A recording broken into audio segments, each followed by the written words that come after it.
When it comes to the systematic oppression of religious minorities, which is the first country that comes to mind? There is no easy answer to this question, so let me show you some images.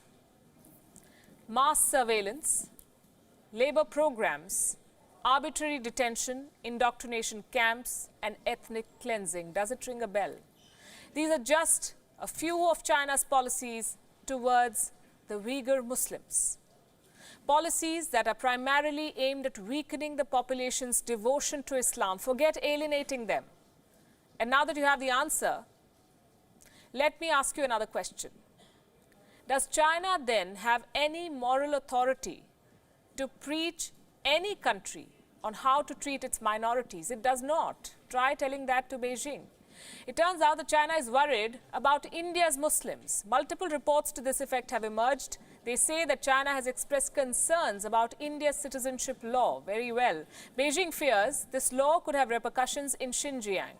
A country that wishes to wipe out an entire ethnic minority is preaching India, home to the second largest Muslim population in the world, on how to treat Muslims.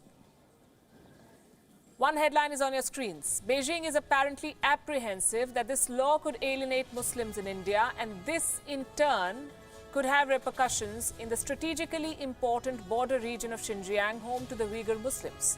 One Chinese official has been quoted as saying, "We fear that if possible Muslim alienation triggered by India's new act spreads, it could channel into international terrorism and eventually bolster separatism in Xinjiang." Now, China should be the last country in the world to talk about Muslim alienation. Look at what it's doing. Redecorating Muslim homes to make them look more Chinese and hunting for Uyghurs who escaped Chinese detention facilities.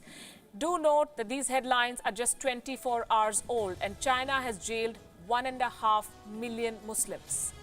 Now, India's Citizenship Amendment seeks to provide refuge to minorities facing persecution in 3 neighboring countries, Afghanistan, Bangladesh and Pakistan, 3 Muslim-majority nations. The government of India says this clause is geographical, not religious. Not everyone agrees. Protests have erupted across the country. The Supreme Court of India is seized of the matter.